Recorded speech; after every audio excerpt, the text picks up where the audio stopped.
All right, we're going to bring you some breaking news just coming into us now here in Al Jazeera that Pope Francis, the first Latin American leader of the Roman Catholic Church, has died.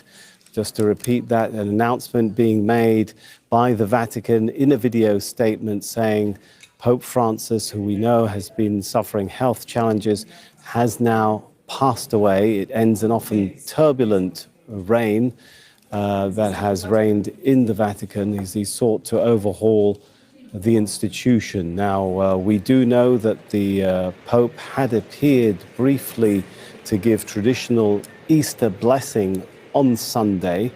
He appeared from the balcony of St. Peter's Basilica in front of crowds there. And that appearance followed a brief meeting with the US Vice President J.D. Vance. And those appearances were his highest profile appearances since he was discharged from hospital. Doctors were telling him he needed to rest, but he did make those brief appearances, raising perhaps hopes that he was on the mend. But now the news coming from the Vatican, the leader of the Roman Catholic Pope, the Roman Catholic Church, Pope Francis, has died at 88 years old. Well, he was born in Argentina, the first Latin American to take the post, as I mentioned. Pope Francis, broadly popular, appealing to both conservatives with his orthodox views on religious doctrine and reformers with his liberal views on social justice. Sonia Gallego takes a look back at his papacy.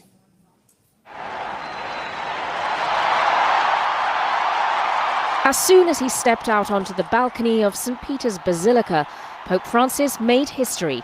He was the first Latin American pope, the first non-European for more than 1,000 years, and his simple words and humble manner immediately won over the crowds. Buonasera. As Cardinal Bergoglio, the Archbishop of Buenos Aires, he had witnessed firsthand the hardships faced by the poor, and from the start, the new pope showed the world the humble side of the papacy. He chose Francis as his papal name, inspired by St. Francis of Assisi, the son of a wealthy merchant who chose instead to live a life of poverty. Pope Francis led by example and made clear that he expected the same of his clergy. Hombres que amen la pobreza. Men of poverty, exterior poverty, simplicity and austerity of life. Men who do not think and behave like princes. Men who are not ambitious.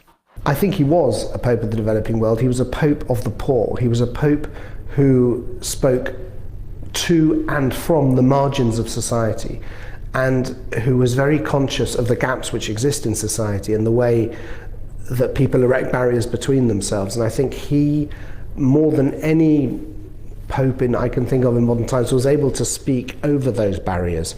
I just have an image of him hugging people. His warmth and common touch were particularly obvious during his weekly audiences, when thousands gathered to meet him in St. Peter's Square. But, true to his word, he took his message out of the Vatican and to the margins of the church. He sought out the weakest and didn't shy away from controversy. From the favelas in Brazil to the immigrants in Lampedusa. The exclusion of migrants is scandalous. Indeed, it's criminal. And the separation wall in the occupied West Bank. His popularity extended well beyond the Catholic world. He graced the cover of Rolling Stone and was chosen as Time magazine's Man of the Year. But popularity alone wouldn't be enough to heal a church reeling from allegations of internal corruption and the child sex abuse scandal. The Vatican has been castigated twice by the United Nations for failing to adequately punish abusive priests. The Pope held private meetings with abuse victims and in the second year of his papacy set up a committee to oversee how parishes dealt with cases of abuse. Members of the committee included a cardinal as well as an abuse victim, but some survivors groups were disappointed, describing it as toothless. Francis' handling of internal corruption within the Vatican was perhaps more decisive. The so-called Vatican Bank had been a hotbed of scandal for years. Under Pope Francis, hundreds of accounts were closed, some were investigated, and strict anti-money laundering regulations were implemented. Francis was the only pope in living memory to have had the company of a pope emeritus, and although they shared a conservative view when it came to religious doctrine, Pope Francis's language and style were more inclusive to those who might have previously felt shut out by the Church, such as divorcees and homosexuals. The Catholic world and beyond will mourn the passing of Pope Francis and reflect on the reforms he might have made if only he'd had more time.